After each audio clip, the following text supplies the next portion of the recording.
meeting to order. Limestone County Board of Education, let me start all over. Limestone County Board of Education board meeting is called to order. Notice of the meeting were posted and provided to those who requested direct notification. I'm sorry, guys. I get a little nervous when I preach to a crowd this big. On roll call, everyone here is present. I'll say the prayer, and Ms. Kilgore will lead us in the pledge. If you will, bow your heads with us. Our most gracious Heavenly Father, we come to you tonight thanking you for the life that you provided us and for the country that we live in as a free country. We pray that you'll be with us as we conduct the business of the board tonight, and pray that you'll be with all of our students, our bus drivers, and their staff as we go back to school tomorrow. Just be with us and lead us in your guidance. Amen.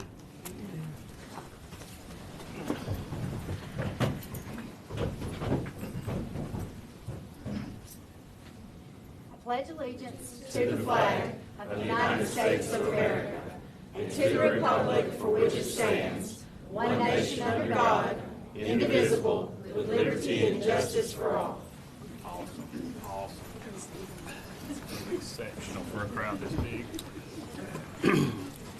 We have a consent agenda before us. To have a motion to accept the consent agenda. I'm sorry, the agenda. I'll offer a motion to accept the agenda. A second. Any discussion or anything? All in favor? It's unanimous. We'll move ahead to the superintendent's report. All right. Thank you, Mr. Chairman. Well, it is great to see everyone tonight. I know we've got a lot of students here, and you're ready to go back to school tomorrow, right? For like a week, so we've got to go back tomorrow. All the parents are shaking their head yes. We've got a lot of catching up to do. But I'm so glad everyone's here. It's a great crowd. Thank you for coming out tonight. January is Gifted Education Month. We have approximately 700 Limestone County students in the Gifted program.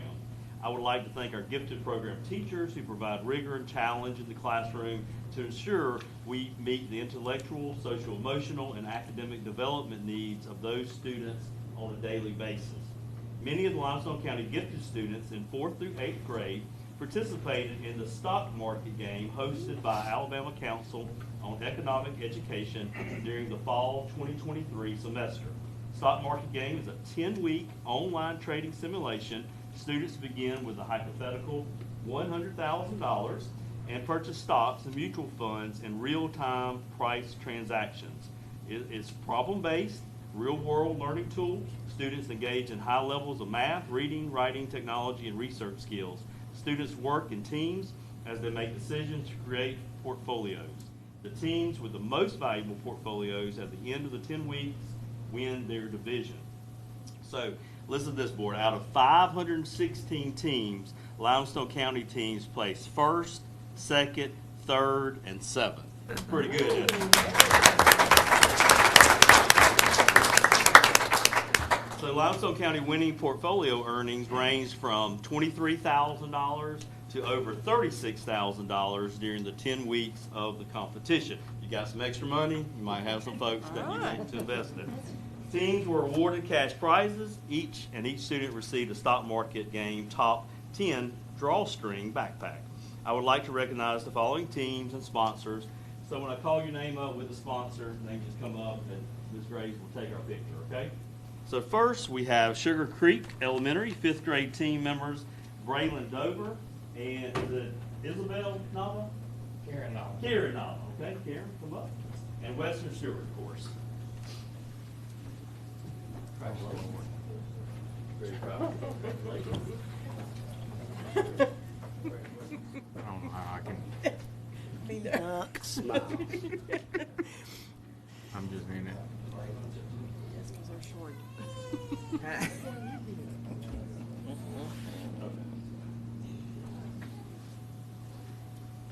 Oh, you did right there. Oh, she had both of them. Okay. Y'all like this prize, right? This check? Okay, I bet so. They both get a check. Uh-huh. Drawstring backpack. Wow, $75 check, not too bad. Ooh, yay. Congratulations.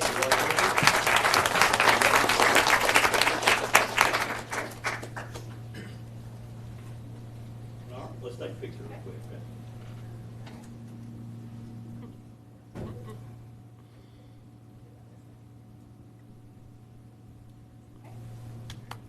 Congratulations, y'all. The second place team, Elmont High School, sixth grade team members, Sawyer Dearman and Byron White, and the sponsor is Carmen Gallimore.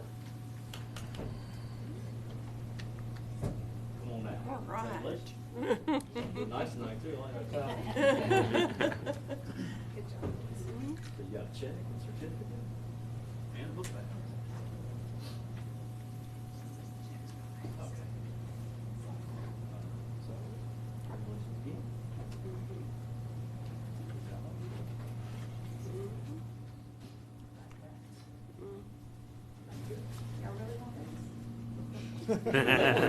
again.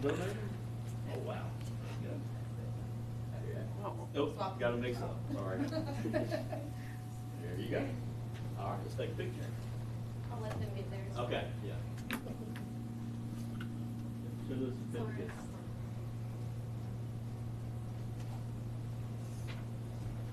All right, let's grab it. Take a picture.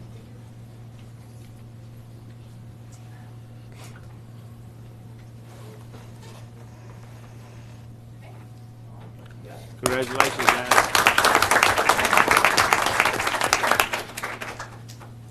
Ms. Gallimore is also the recipient of the Stock Market Gains Top Advisor Portfolio Award for the North Region grades 4 through 8.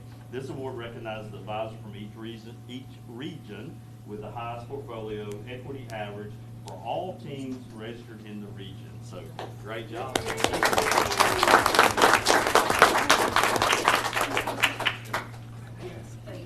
Okay, okay, well, that's even better.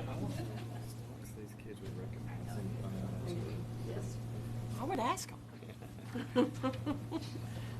Third place team, Sugar Creek fifth grade team members, Griffin Jones and Santos Juarez, and the sponsor is Western Stewart.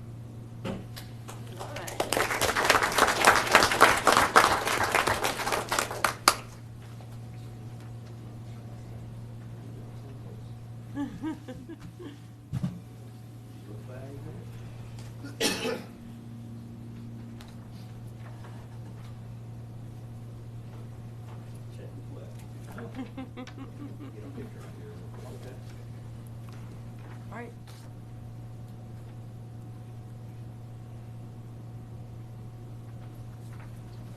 One more. One more. Wait a minute.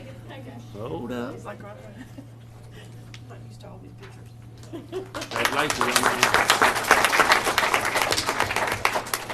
And seventh place team, Sugar Creek fifth grade team members, Grant Scripps, Michael Livingston, Russell Gordon, and Aubrey Downs. Sponsor is Western Stewart.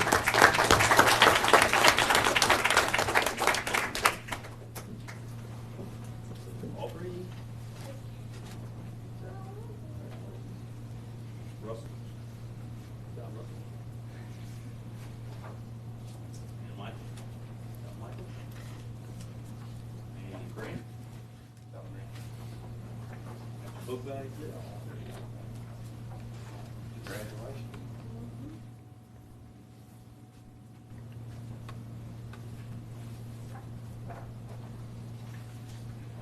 Did our pictures?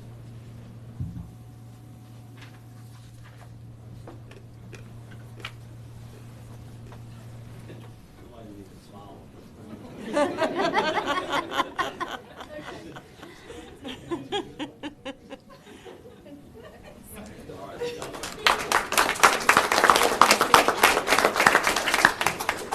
Once again, Limestone County does great in this competition. We certainly enjoy recognizing them each and every year, and it has become kind of a yearly occurrence. So we look forward to doing that in the near future. So we also tonight, we're honored to have the visual arts teachers with us tonight, and of course that was one of the goals that our board had when we completed our strategic plan, was to have arts in the high schools. And so they've been very busy, and they've received some recognition. But so these 6 programs collaborated together to create a 12-month calendar for each of our board members as a token of their appreciation. And of course, it is Board Appreciation Month, and we've had, of course, ag teachers present something to the board, but we thought it would be great, since we just started our art programs, to have these students present you with this calendar. So I don't know, the calendars, are they right here? Okay. I don't know if you want to give them out to the board. And the students also helped decorate the bags. Okay, awesome. So they To everybody a that's little here. homemade bag there for you too. So. Yes. Everybody. Helps our names are up here. Thank you. Thank you. Thank you. Thank you very much. I want to see this calendar. Thank you. And so we do want to recognize these teachers and students as well, as they have just completed their first art exhibit as a district. Limestone County had 22 works of art on display at the Huntsville Museum of Art and the Children's Community Gallery from November 13th through January 7th. So we were so happy that we were real well represented there. In addition, 4 students were selected to have their artwork on display in Athens City Hall through February as part of the Mayor's Youth Commission contest entitled Sharing Hope. So I would like to introduce our art teachers tonight as well. Star Weems, if you'll stand, please. Not here? Okay. Emily Lakin. She's already standing. Is it Philippia? Yes, sir. Okay. Philippia Fuqua? Fuqua, okay. Leah Pierce. Behind you. Kathy Slayton.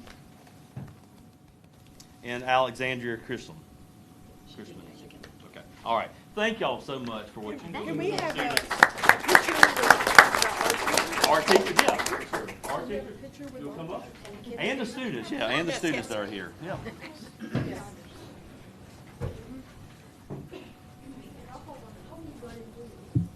I like the color.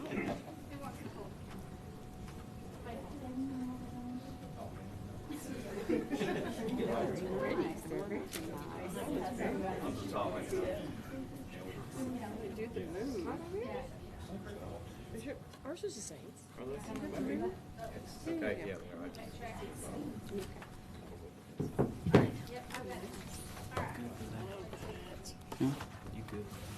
That's what we've done. Thank y'all so much. Thank you, thank you. Thank you very much. I don't know, I would say it so that we could change director, athletic director. Y'all just want to tell the board who you, I mean, we you just tell the assumed board it who would you be are and what school you Whoever took represent, Rusty's okay? place, I guess, I don't know.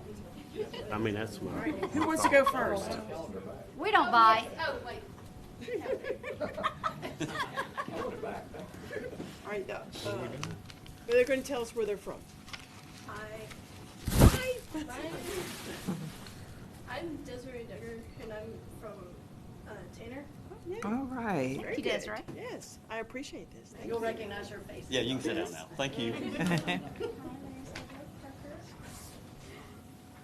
It's from Clements? From Clements. Yes, that's very Thank you. good. Well, my name is Adam. Okay, Adam. I'm from Elkhorn, Texas. All All right. Very good. Thank you. Great job, man. So I think we're off to a great start, and we look forward to bigger and better things in the future as we continue to grow our program. So thank you so much. So I do also have a pin for our board members from the Alabama School Board Association. Happy School Board Member Recognition Month. They ask that you wear this pin to celebrate this year, the 75th anniversary. So I'll give all of you a pin. Sir? No checks, no gifts. Sorry about that. Thank you.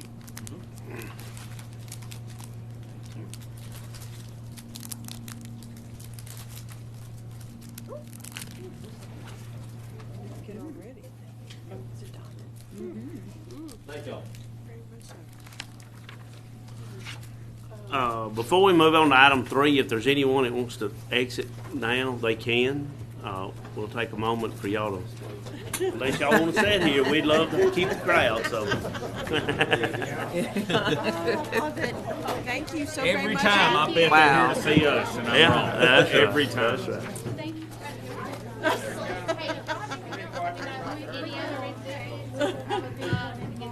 Okay, let me know. Oh, thank you very much, Desiree. Thank you, Desiree. Oh, yeah, I remember your name. I'm scared. Yeah. Adam. Thanks for sending them back to school tomorrow. You're welcome. This was a great day. Thank you. Yes. Yes. Hey, you take care. Keep him in line now. Mhm. Love it. Oh, and the baby was quiet the whole time. I mean, Benadryl, it does it every yeah, day. been real. That's a horrible joke. Kind of stand the crowd Must out have there, some Brian. like grandkid. All right. Boy, you can clean Wow. the Yeah, boy, yeah. They didn't like my introduction. Item number 3 is a request to address the board with Mr. Nichols. Mr. Nichols, I've got 3 paragraphs I need to read before you start, so bear with me. Rest up. Just wait. That'll be just fine, long as you're listening. Yes. The board work sessions and regular scheduled board meetings are a forum in which the public may address the board. Public participation is not heard in connection with special called board meetings. In order to permit orderly schedule of public remarks and the inclusion of such individuals or as members of a group should inform the superintendent in writing of the desire to do so and of the topic to be discussed as early as possible, but in no event less than 5 working days prior to the work session or board meeting. Any individual desiring to speak shall stand and give his or her name and the group name, if any, that he or she represents. The presentation should be as brief as possible, and in no event shall such address exceed 3 minutes. I'm sorry, y'all. I read terrible. Speakers may make statements about their particular concern with school operations and programs and shall observe appropriate.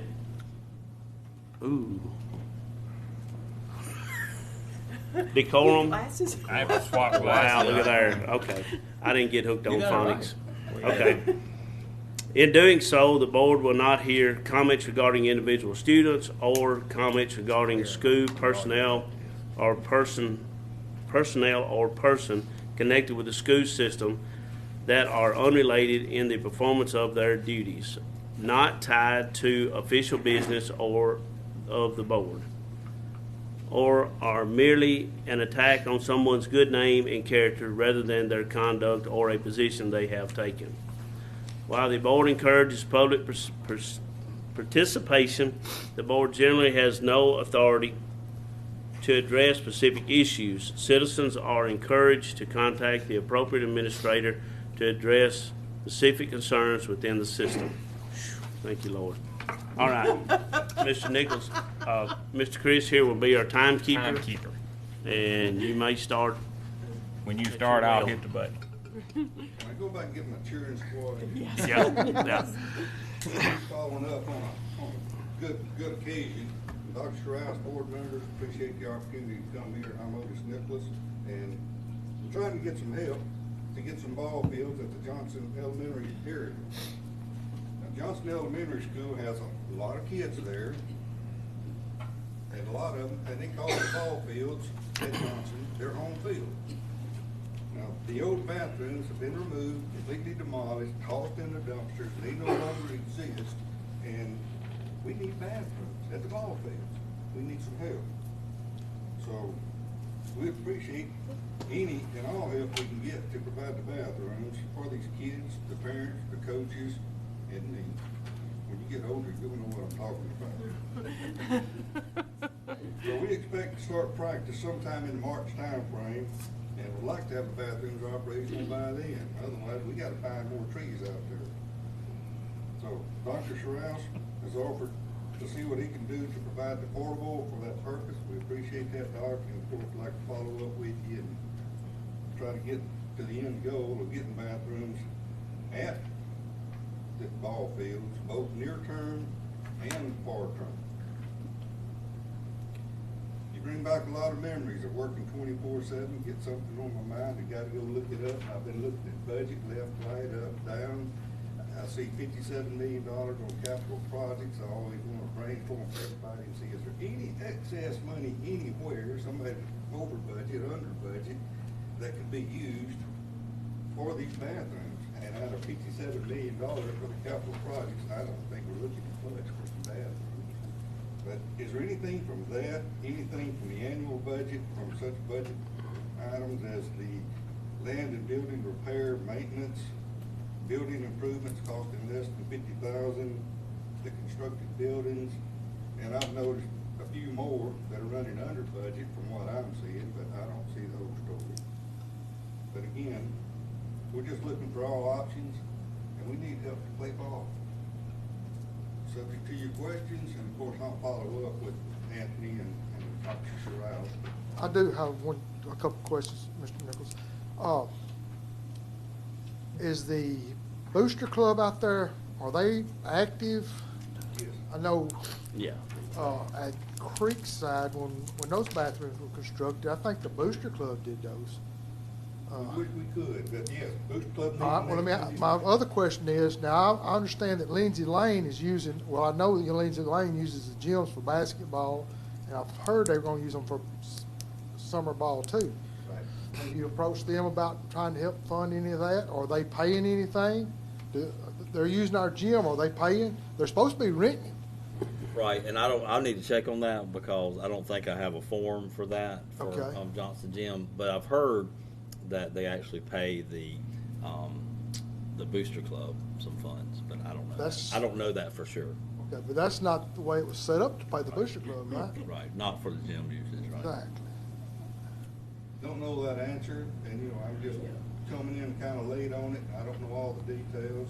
Have good questions, but I'm still sure that their Booster Club is going to tell us that they don't have the kind of money, especially if we want to build anything part term, where you got to develop all these drawings and have an architect sign them, seal them, deliver them. Yeah, you have to do A that. lot more I mean, red that's tape. not something that we set in place. That's something the state set in place. So, those guidelines have to be followed.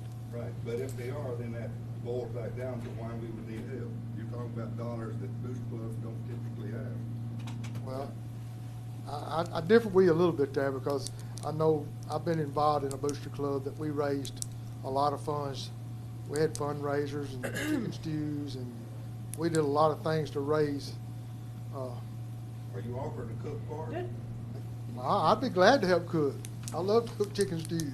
Well, we appreciate any and all help we can get. We do have a Booster Club meeting that's scheduled right now for Monday night at the Johnson Gym.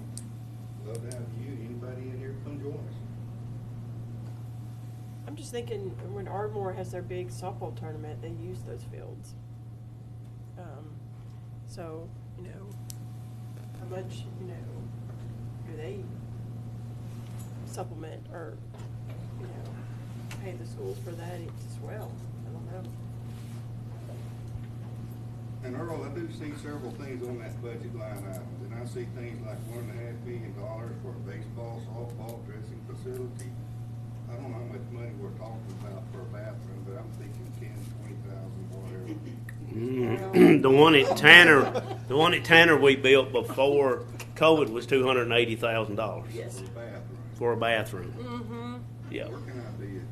I Yeah. know, I know. Yeah, no, I mean, really, it's just a lot of, It's not, It's a red used to, booster clubs could go out and build a concession stand. yeah. I did one in East Limestone, but that was before the state came in and changed everything. Yeah. And when we built the one in East Limestone, it didn't cost the school system or the school a dime. We did it booster club money. So the state representatives made that change? Yeah, the state did, yeah. Yeah, Somebody in Montgomery. Montgomery did. Time to go back and rechange it. I mean, Roe versus Wade changed.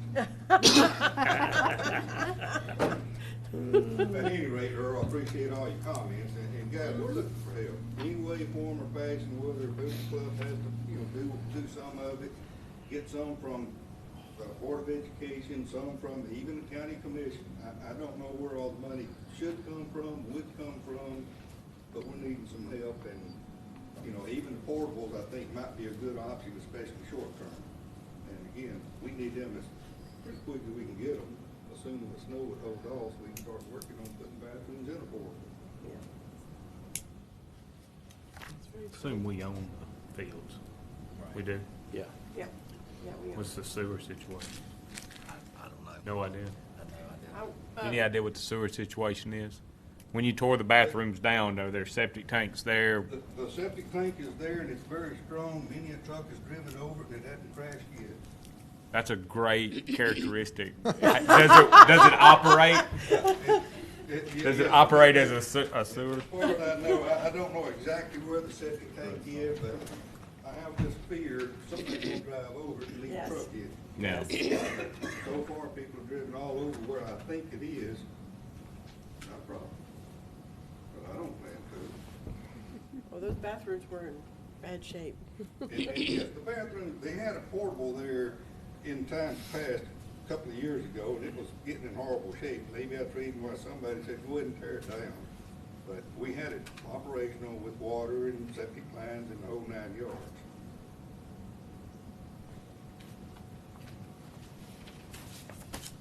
All right, we got So something. what the superintendent, if I understand right, it suggested that we could take a portable from Elmont. Right, when we have those additional portables left after the summer, we could have that ready. Of course, it's not available right now, but we could have that available later. But I know, I would suggest too to continue talking to, like Steve Wallace, met with us that day, and Mr. Hilliard, and Okay. let's continue that conversation too to see. Trying to bend his ear a lot, but I Right. think he bent mine today. Well, fair play. He got his return. Yes, I plan to do just that. Appreciate Okay. that. All right? Thank you. Yes, sir. Thank you, Mr. Nichols. I'd love to stay longer, gentlemen, but she knows what I'm doing. All right, so we'll move on to item B of the agenda, which is information only, and it's the fall report card from Miss Alice Nursery. Okay, you should have a black folder in front of you. So the report cards were released, and I'm going to go over the state report card. On the first page, not the cover page, but the first page, you'll see accountability indicators. Excuse me, that's exactly how we get the report card, so I'm going to briefly go over that. So there's a certain way that schools without a grade 12, so our elementary schools, this is how they get their report card. So there's academic indicators, so that's academic achievement, counts 40% of their report card. That's ACAP for grades 3 through 5, and alternate ACAP also for grades 3 through 5. And then academic growth counts 40%. The way the state calculates that, so our second graders take the test, but their score does not count in our academic achievement. They only take it to help that growth component from second grade to third grade. So they take all the students. So on ACAP, you can score 1, 2, 3, or 4, with 4 being the highest score that you can get. They take all the students across the state that scored, let's say, a level 2, and they look at their score last year and look at their score from 22 to 23, and they compare everybody that scored a 2 in 22 to those same kids in 23 to see where they scored. And so if you're in the first 1 to 25%, you don't get quite as many growth points, but and then you get so many points, partial 3/4 of a point if you're a 2 in the growth category. Then if you're from 50 to 75, you get a 3 in growth, and then if you're above the 75th percentile with your same like group for the same grade level, you would get a 4 for academic growth. And academic growth counts 40% of the elementary report card. And then progress in English language proficiency counts 5%. And they get that score from our access test. And this year you could get your full 5% if 54% of your students scored proficient on the access test. And proficient is like a 4.8. And then there's a side of the report card that just talks about school quality, and the way that the state determines school quality is how many of our students attend school. And so chronic absenteeism counts 15% for the elementary report card. High school's report card looks a little bit different. Academic achievement counts 20%, and that includes ACAP, our state test for grades 6 through 8, and then alternate ACAP for grades 6 through 8, as well as our 11th graders. Those are our students that have intellectual disabilities that have been put on an alternate assessment. And then the ACT plus writing for our 11th graders also counts under academic achievement. Academic growth counts 25%. Graduation rate counts 30%. Progress in English language proficiency, again, that's based on the access test that our English learners take each spring, and that's 5%. And then the high schools have two indicators that try to show what the school quality is, and that is chronic absenteeism, which counts 10% on their report card, and college and career readiness. Those are those things that show us that the students are ready besides just getting a diploma. And so the students that count on the report cards have to be full academic year students. That means they were at the school for 85% of the year. So if someone comes in March and they take the test in April, their score will not count for that school. They have to be there for 85% of the year. Now let's say, we have students that move from school to school to school but stay within our district. They may count on the district report card if they've gone from Piney to Sugar Creek to Tanner and back, back around. They might count on hours if they've been in our district 85% of the time, but they don't count on the school. EL students, English language learners, they do not count in the academic achievement part if they've been on the state report card, if they've been in Alabama schools less than 6 years, unless they scored proficient on the access test, which shows that they are proficient in the English language. Then they would count. Tonight we'll look at some of the subgroups that some of our schools have been named either a support school. And for any of you, to have a subgroup, you must have 20 students. So sometimes you'll see an NA besides certain categories, especially for English language learners, because maybe there was not 20 students in those tested grade levels. So even for access, even though all of our students, English learners K-12, take that test, the only ones they count are grades 3 through 8 and grade 11. And if a school does not have 20 kids in that subgroup, they won't count them because they feel like at one of our schools, it's one student, and so the public could know exactly what that kid's score was. So they don't report that score publicly if it's less than 20 students. If there is no end count, so there's not 20 students for progress in English language proficiency, that percentage moves to academic growth because that is about taking the access test. Each of our English language learners, they take their test from the previous year and they have a set growth target that they should hit. So maybe the previous year they scored a 1.3, their new goal may be a 2.0. When they get to 4.8, they're considered proficient in the English language, but it actually goes up to a 6.0 on the test. Okay, the next page has some terms that you may hear me say tonight. So I'm going to skip the first column because we do not have any schools that are in comprehensive school improvement. But the middle category is targeted support and improvement. So we do have some schools that are TSI. TSI is actually identified annually. And so what TSI, they look at subgroups at the schools, and they look to see if any subgroup at our school scored below the lowest 5% of Title I schools. If they scored below the 75th percentile of the lowest 5% of Title I schools.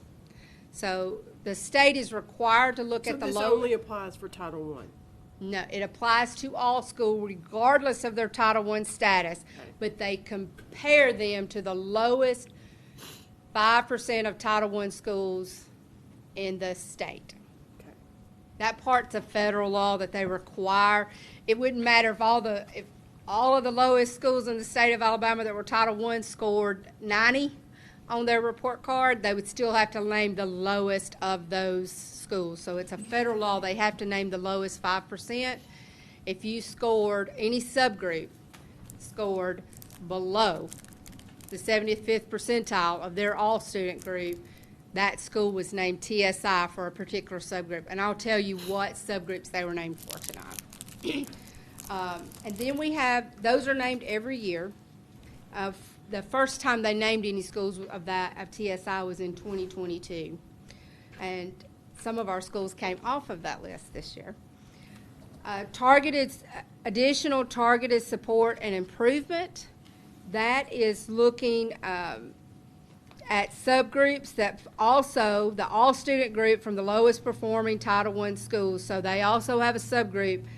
And these are identified every 3 years.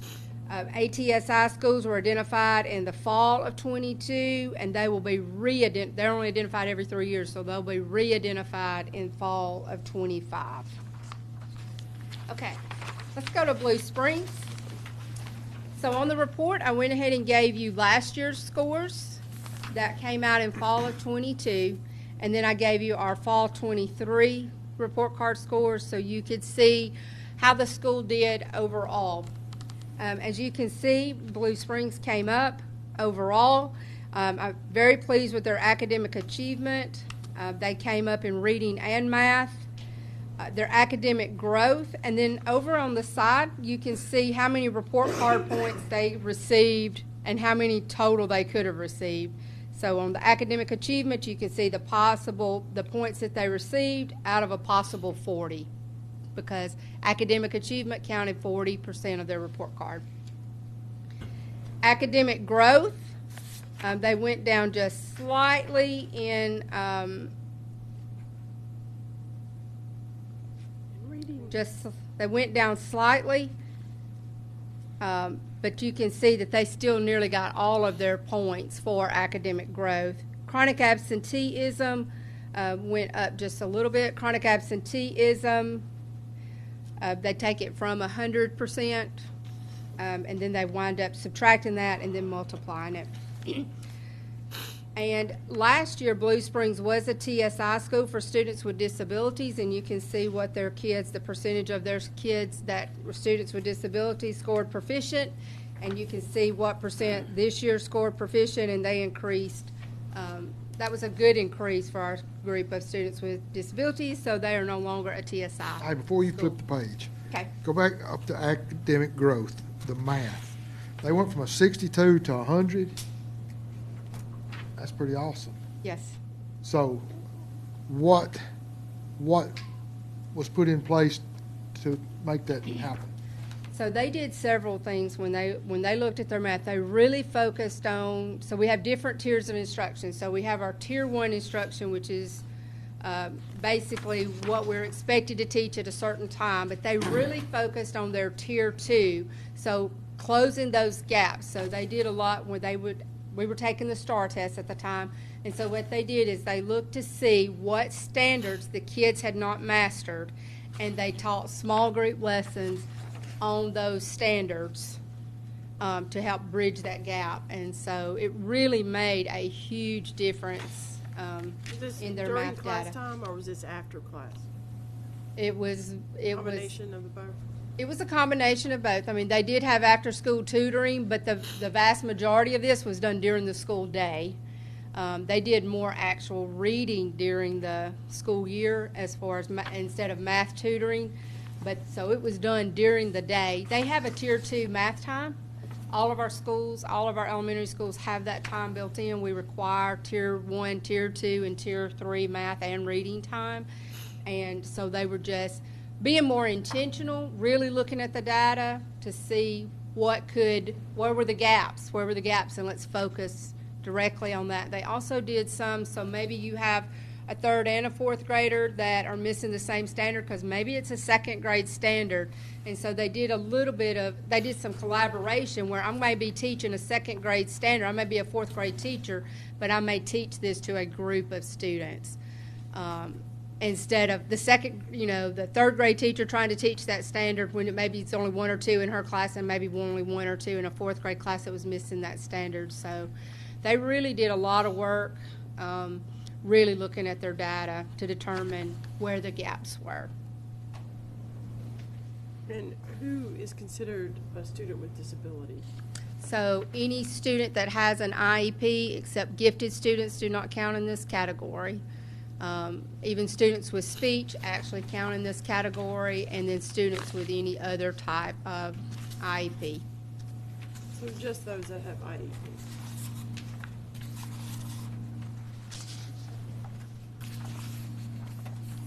Any other questions before we move to the next school? Okay. Cedar Hill Elementary, you can see they increased overall on their report card score. They increased in all their areas in academic achievement. They increased in reading and math. Academic growth, they stayed the same in math, but they already had 100% there. Some of our schools that actually had 100, if they could score over 100, they actually had over 100%. They were wanting to figure it that way. I was like, no, they will only allow you to have 100 there. You would have a report card higher than a 100 possibly if you could count that. One of the things that you will see, though, chronic absenteeism was slightly up across the district. For the first semester, we thought that the COVID. So typically when you have an absence that was COVID, even though it isn't absent, it actually counted as present. And we were told that it was not going to count, so our schools did not put that in first semester. Second semester, the state decided there was still so much COVID that they agreed to count COVID absences as technically a present code. They're not doing that this year either. But the only ones that they could go back and recode were the ones that actually had something from the doctor or something that actually said COVID. And so you may see some chronic absenteeism did go up at some schools. Cedar Hill is one of our schools that is an ATSI. So this is that subgroup that is shown for multiple years. And theirs is also students with disabilities. But they did improve that group with students with disabilities as well.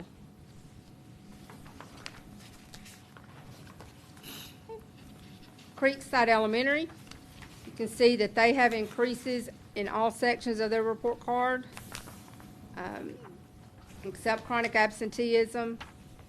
And you can see here, like where it has EL proficiency, that's where that NA, that's the reason their academic growth counted 45% instead of 40% there. So they have no EL and they have no disabilities? They do have EL students, but they do not have 20. They do have enough students with disabilities, but they did not score low enough for that subgroup to pop up. That it is too big of a discrepancy, that they're not named ATSI or TSI. So their students may not count on theirs, but they count on the overall district report card for EL. Creekside Primary gets all of Creekside Elementary scores. So you'll see the academic achievement is the same since there's no tested grade level in a K-2 school. Because the second grade test does not count, it's only used for that growth. They get the academic achievement from Creekside Elementary. They get the academic growth from Creekside Elementary. The only score that is truly Creekside Primaries is their chronic absenteeism.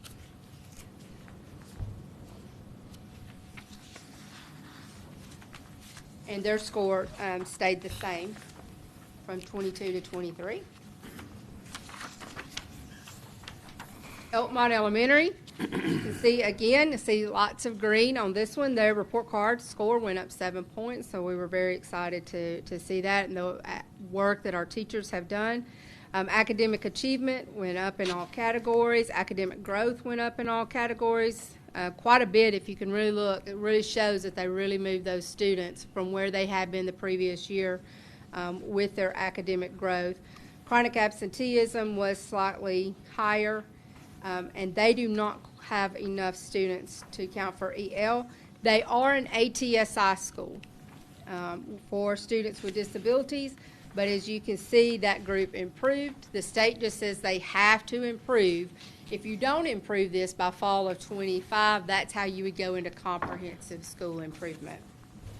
And you can actually, there's a school in the state that actually has an A on their report card, but they had not improved their students with disabilities, and so they actually went into comprehensive school improvement in December, even though they have an A on their report card.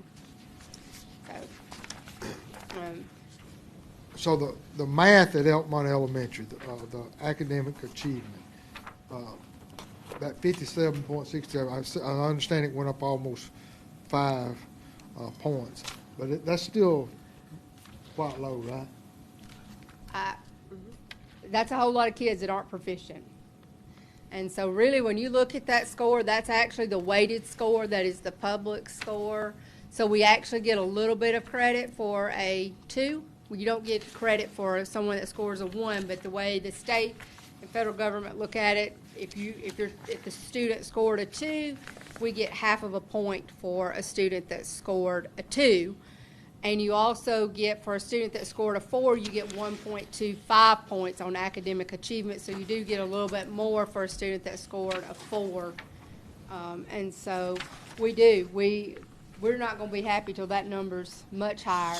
So we've got 2 schools, Elkmont and Tanner, that are really low in that area. So what do we need to do as a board to help get that up? Well, last year I asked for the 4 lowest schools. I asked for y'all to allow us to hire math coaches. So Elkmont Elementary has a math coach this year, and so does Piney Chapel and Cedar Hill. And Tanner Elementary has not hired one. We've interviewed multiple times. It's hard to find someone. We have them teach a lesson, and it's just been difficult to find someone. She's not been able to find one this year. Well, this might be a dumb question, but Creekside Primary or Creekside Elementary, which one was it? One of them was real high. Okay. Or not, it was 81. Yeah. Can we not use? So one of our math coaches that's at one of our schools came from Creekside. So one of the ones that we hired actually came from a tested grade level. She had some of the highest scores in the district. But if we don't have the ability, if we're really struggling at a school and we're doing pretty good at another school, we can't move that person and kind of move them around just a little bit. If they volunteer to move. We can't volunteer them. We're here to educate kids. I Right. mean, I don't care where they work. Right. They got a job, as long as they're working. So Brian, what would you it don't take agree to with get that, I know. a math coach at Tanner? State law don't agree with that. A state law don't agree? Okay, that's answering my Yeah, question. yeah. If they Okay. volunteer, they're. Okay. Volunteer is all good. Okay. What's the hang up with Tanner having a math coach? Is just not qualified individuals, or they run away from Tanner, or? I don't think we've had as many applicants apply for Tanner. It is a high poverty school. We have interviewed other candidates, and we want someone that's going to come in and do a great job, and we just haven't found that person. Well, look here. Can we incentivize? That's my point. When you advertise for the job, do you advertise it for a specific school, or do you as a tenor and then to be assigned? It was listed for a Pacific school. So if we never get anyone that is willing to go to Tanner, we're just going to continue on at this pace? This is a hard time. When we started looking, it's a hard time of year to hire someone, because a lot of people are already set, they have pre-committees. And, I mean, after school starts, it's really hard to get the quality of candidate that you want. So we are hoping, we've tried, since we've had some graduates, all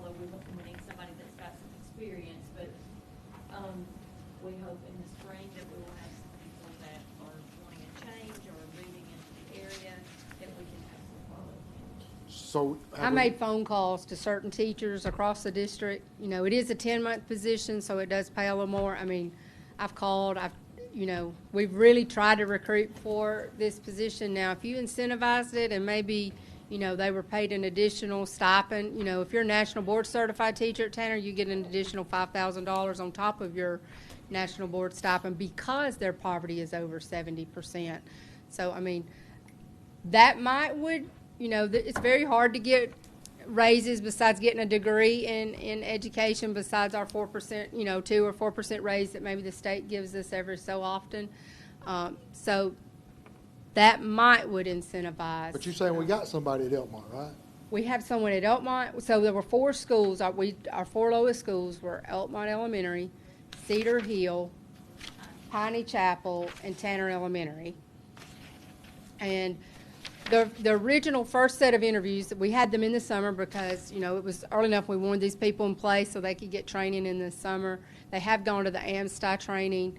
There was only 3 candidates that, and so the candidates listed what schools they wanted, and then principals determined, to try to match it up. So All right, at what then point, we've interviewed at least 2 or 3 times. And I will say, our assistant math coaches, Ms. Mock and Ms. Paul, Are there? spend a lot of time at Tanner Elementary. They're filling in that void right now.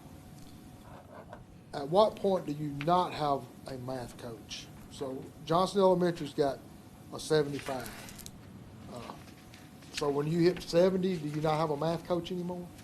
I asked last year for the lowest 4. Well, I understand that. Yeah. So, because Pine Chapel's got a 68, but when they hit. We just did the lowest 4 last Okay. year, so that's what I asked for, and y'all graciously gave us 4.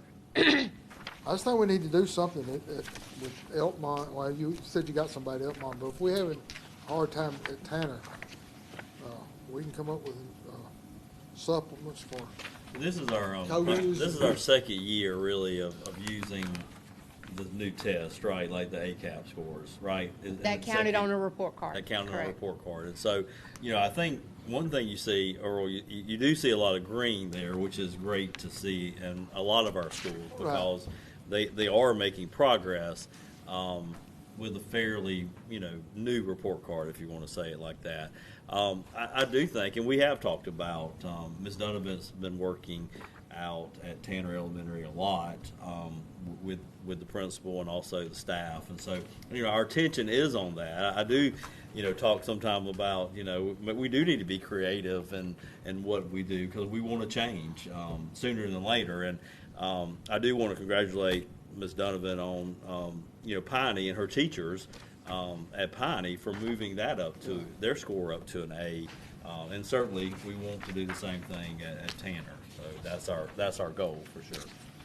And in the future, that's the immediate thing, though, if Johnson Chapel and Elmont Elementary merge, the math coach that's at Piney, they'll have one at Piney from Piney and from Elmont, so that will allow, they're both doing a great job, that'll allow one to Make them draw straws.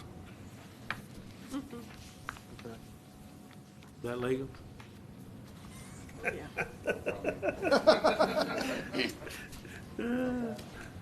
Well, you're not forcing. Somebody's going to volunteer. Draw a straw. So on the 27-28 school year, all elementary schools will have a math coach. We just asked because we saw these schools were Because low. we've still not earned a state one at We have this not. point. It's all local. for Alabama Limestone Connections County. has, but none of our brick and mortar buildings have earned a.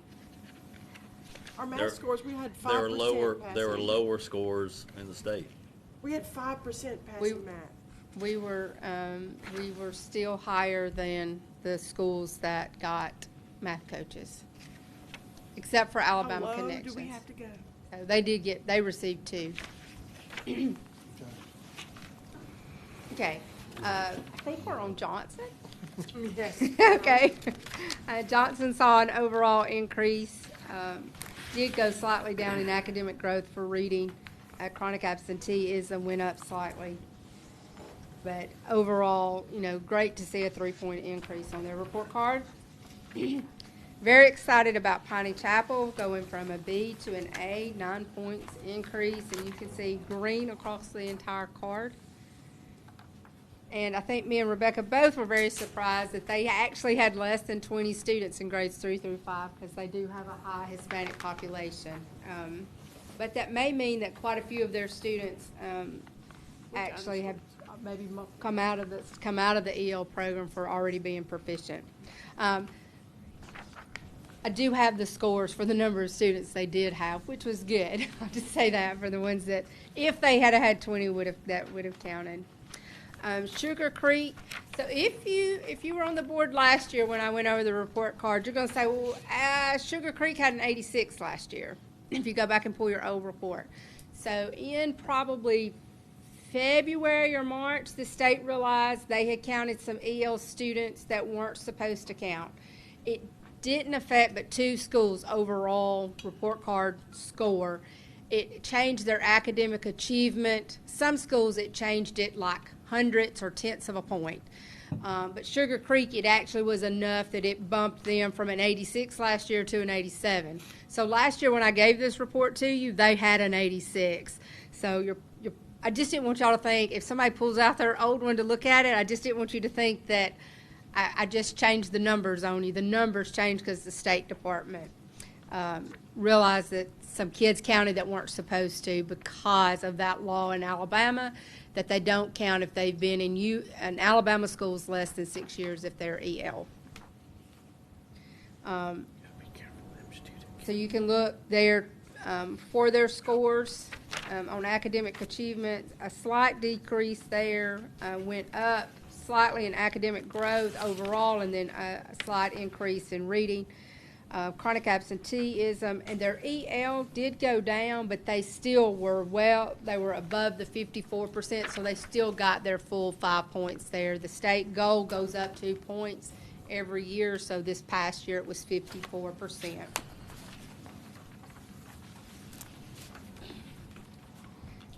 Tanner Elementary decreased, except for their academic growth in reading.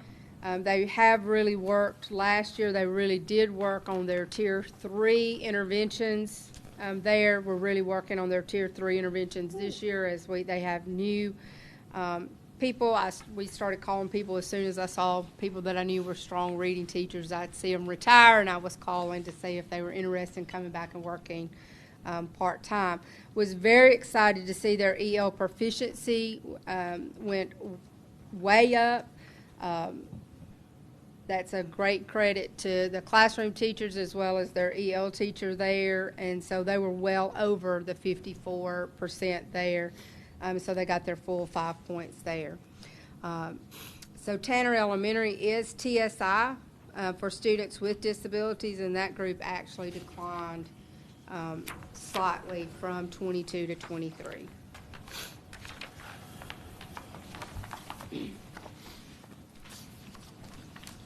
Now we're going to the high school report cards.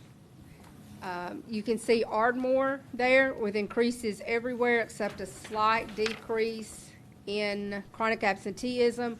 One thing I want to mention about their graduation rate and their CCRS, both of those numbers are what we call a year in the rear. So that's not the kids that graduate into 2023. Those are the kids that graduated in 22, and the way that they figure out the graduation rate, they look at the students that were in 9th grade, for their first time enrolled in 9th grade, and how many of them graduated in 4 years. And so that is the score from the 22 graduating class on this report card. They always do it a year in the rear. In fact, we just have submitted within this last month, they actually just completely closed out our 2023 cohort group. So they go back, they look to see if they graduated in 4 years and if they have that college and career ready indicator. And our counselors have time when they get back to clean anything up to make sure, if they've enlisted in the military or have a credential, all those things have been uploaded, so they get credit for that. I do have What's the anomaly here? Why is the graduation rate down at every school except Ardmore?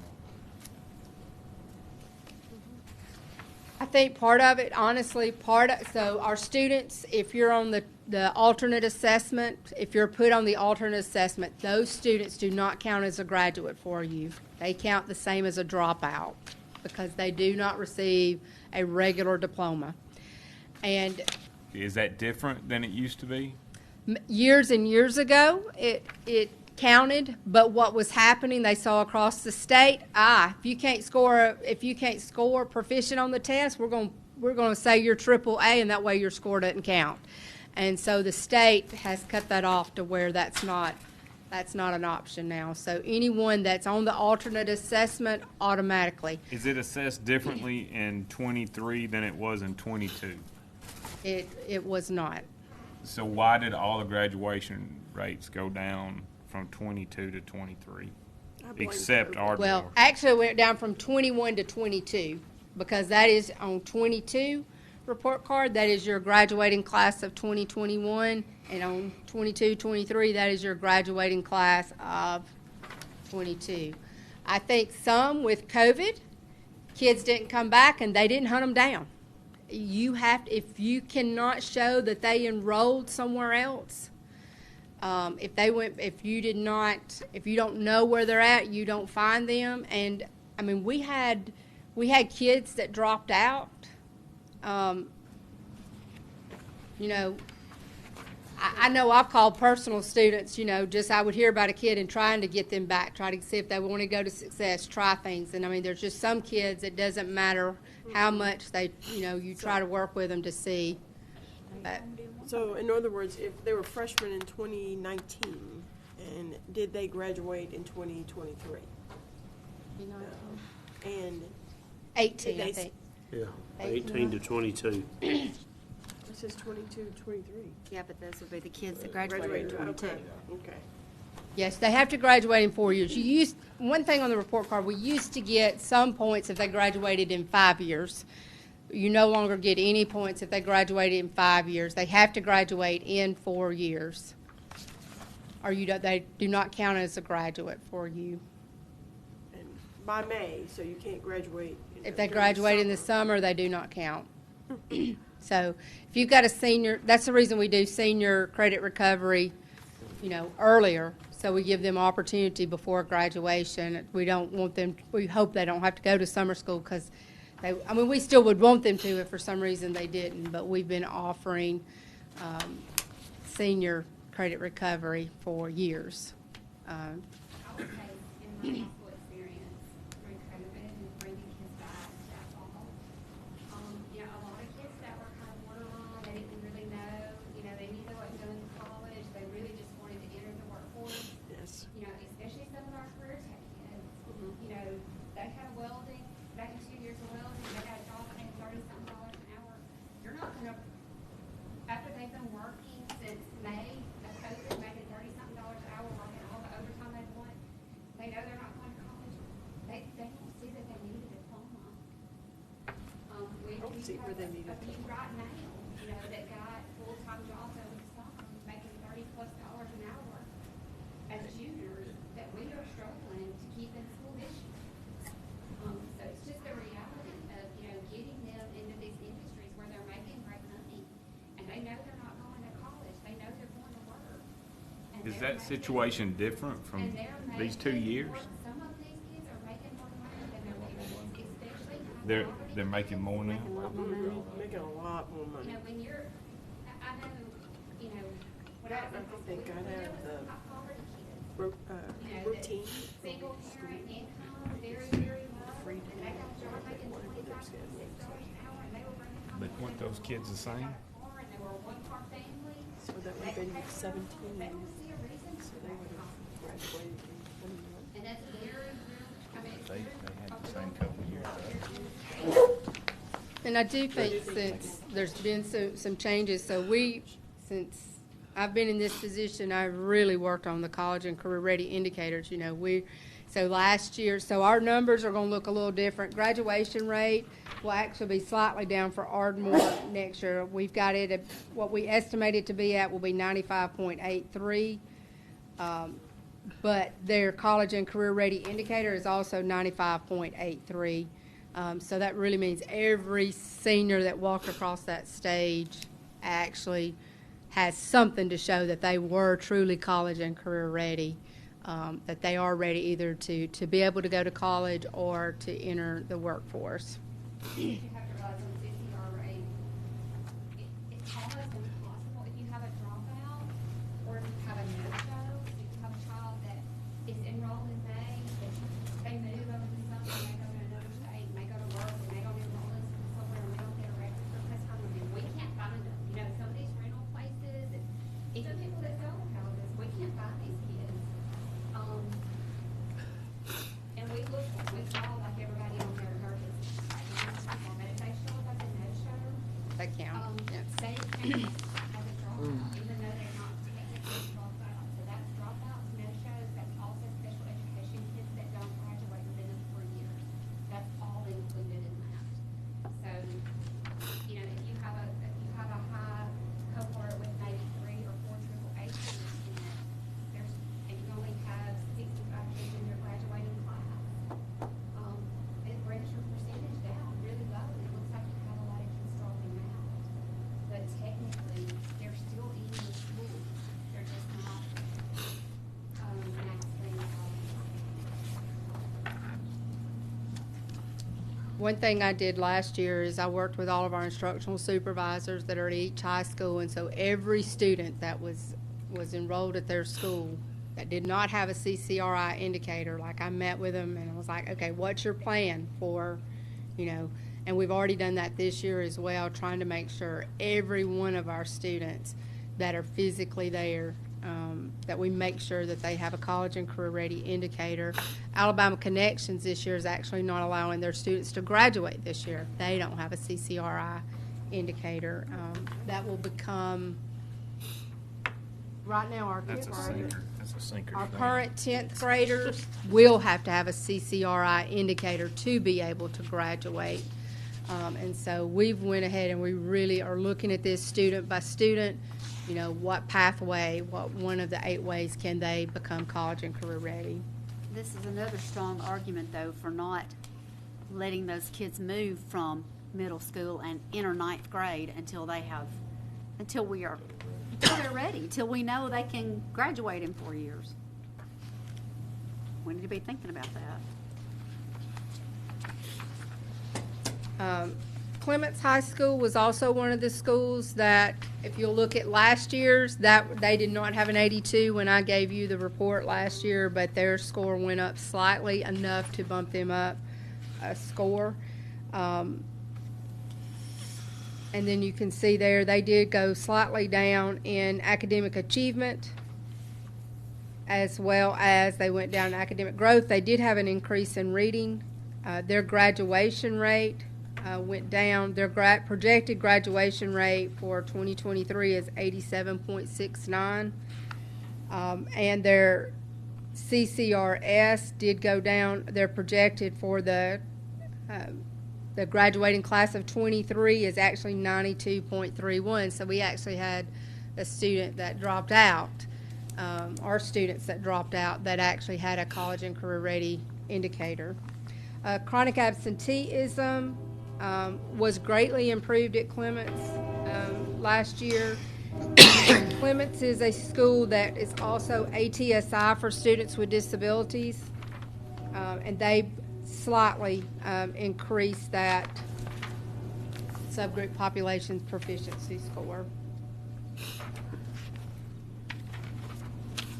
Okay.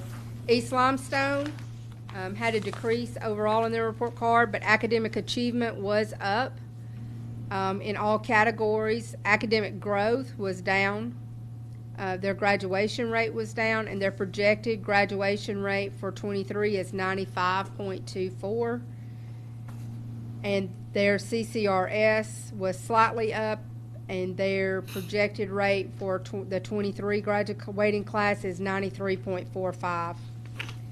Their chronic absenteeism was slightly lower, and then they are also a TSI school for students with disabilities, but they did work and show growth there with that subgroup.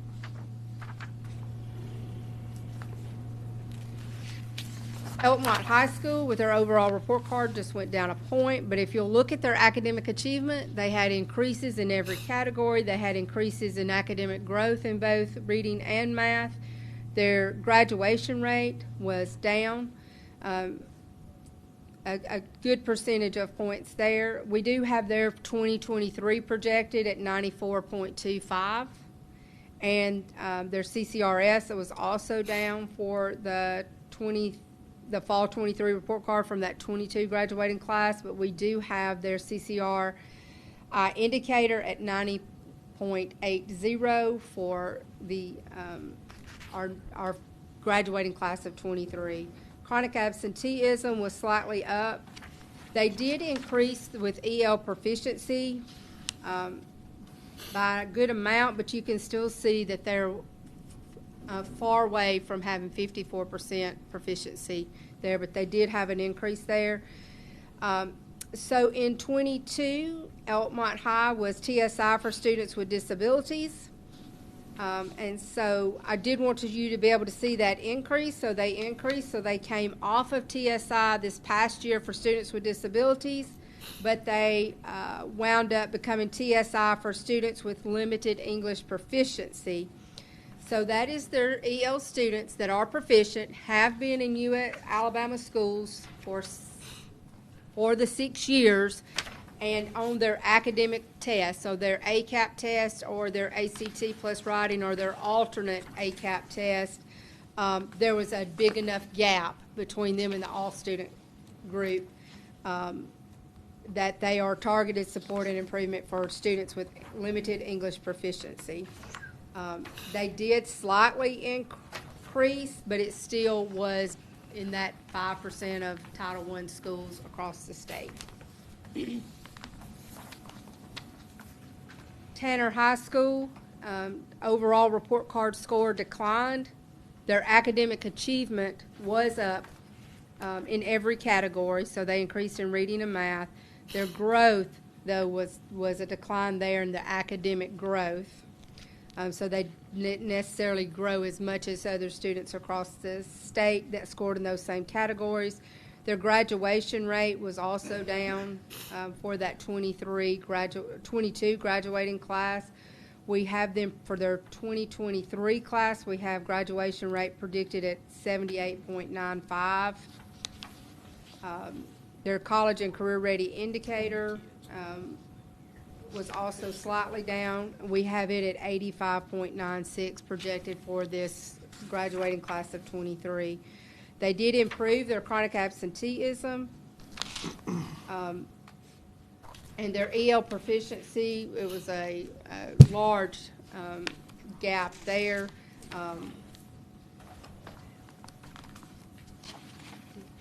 And then they are in 22, the fall of 22, they were TSI for students with limited English proficiency. You can see that those students increased their proficiency in reading and math. And so there was an increase there. So they're no longer TSI for students with disabilities, but they're now TSI for Black or African American students. And so that subgroup wound up scoring in that category with the lowest 5% of Title I schools across the state. Do we know what happened to their EL proficiency? Was there a reason that it dropped so much? Did we get a new? I have asked that with our EL coordinator. There was a person that was our EL teacher there that is no longer with the system. I'm not going to say it was all one person, because honestly, EL students can waive services, so it really depends on our general ed teachers too. So we do have new personnel there, but like I asked for 2 EL teachers last year because my EL teachers all had over 70 on their caseloads. Well, we've had an increase in EL students. And right now that's not, she hired last board meeting. Yeah. But we're having to hire someone that's doing their student teaching to fill a teaching position. I think she was hired on the last board meeting. to be able to fill that position because they have even more students because we were not able to fill both of the positions that had. It's just very hard to find people that have the correct credentials to be able to do that.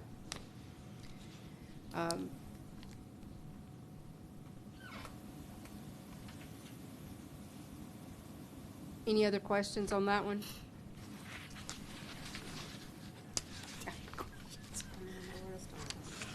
Okay. West Limestone, a decrease on their report card. Academic achievement was up slightly in every category, reading and math, as well as their overall their academic growth. What did decrease, their graduation rate decreased, but we expect their graduation rate for 2023 will be 90.83. And their CCR indicator did go down, went up from the fall report card of 22 to the fall report card of 23, and we expect the 23 graduating class college and career ready indicator to be 91.67. So higher than even their graduation rate. Their EL proficiency went up, but it is still, as you can see, the ones proficient is still not meeting that 54%. So they did not get as many of their points there. So West Limestone in fall of 22 was TSI for students with disabilities and Hispanic Latino. So their students with disabilities overall went down. They went down in reading, but they did come up in math. And there's Hispanic Latino subgroup population actually slightly increased in both categories. So just to make sure I understand, we're looking at academic achievement, and it goes up, but the academic growth actually goes down. What that's telling us is that students did show growth, but not as much growth as other students in the state. Is that correct? Okay. Okay. So where they grew, they did not grow. As if they scored a 3, and this next year they scored a 3, maybe there were more students across the state that went from a 3 to a 4 or a 2 to a 3 than our students did. Alabama Connections, as you can see there, went slightly down on their report card. They were down in their academic achievement in reading and math. They did see growth, the academic growth in math. Their graduation rate was slightly up. We do have their 23 graduating class graduation rate predicted at 87.62. Their CC college and career ready indicator went down. We have it projected at 52.46 for the graduating class of 23. Chronic absenteeism, they get all of their points there. And then in 21-22, they were TSI for students of 2 or more races, and that actually went down. I'm not sure why that did not. I missed that. I'm sorry. Did not put that decrease there. So that box should be red there with the decrease there for their students of 2 or more races, but they are not TSI for any subgroup this year. And then overall district summary, I gave you, what I did is I took the numbers that are on our report card, the state report card, but I thought you might like to see the difference with only our brick and mortar students. So you have the categories there listed that includes ALCA, and you can see how it compares from year to year. And then I've also included 21-22 with 22-23 when you compare it without ALCA. So what I did is I went in and I took out all of their students and then recalculated what our report card score would have been with only of our students that were in our district 85% of the year, as well as only the EL students that would have counted. And you can see what we would have been. We still would have had a slight decrease in our overall report card, but we were up overall with academic achievement and academic growth. The graduation rate was overall down as well. CCRS, CCRI indicator went up. Chronic absenteeism would not have been quite as good, and we went slightly down in EL proficiency.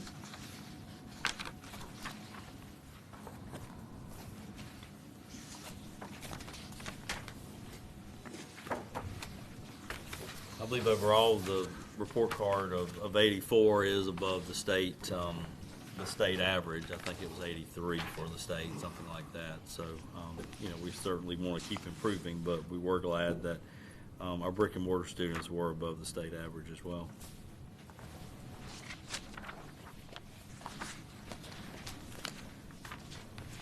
Anybody got anything? Thank you very much. All right. We'll move on to the sixth item, which is the consent agenda. Do I have a motion to accept the consent agenda? I'll make the motion. Do I have a second? I got you. Mr. Chris, second. Any discussion? Yeah, I need to abstain from 7B, 22, 2. Got it. Anyone else? All You all got in it. favor? Yeah. It's unanimous. Let me find item number 7, somewhere in here. Number 7 is personal action items, isn't it? Yes. It's somewhere in here, I promise it is. Yes, that's it. On second page. All right. To have a motion for personnel action items. I'll second. Mr. Glaze, second. Any discussion? All in favor? It's unanimous. Line item number 8. Discussion approval of 24-25 Limestone County Schools course offering handbook and ALSDE state course list. Do I have a motion to accept this item? I'll offer. Mr. Chris offer. Second. Mr. Glaze, second. Any discussion? All in favor? It's unanimous. They have a motion to adjourn. I'll offer. I'll second. Say it. All in favor of adjourning to go home? Meeting is adjourned. Thank Is this you. for our information only?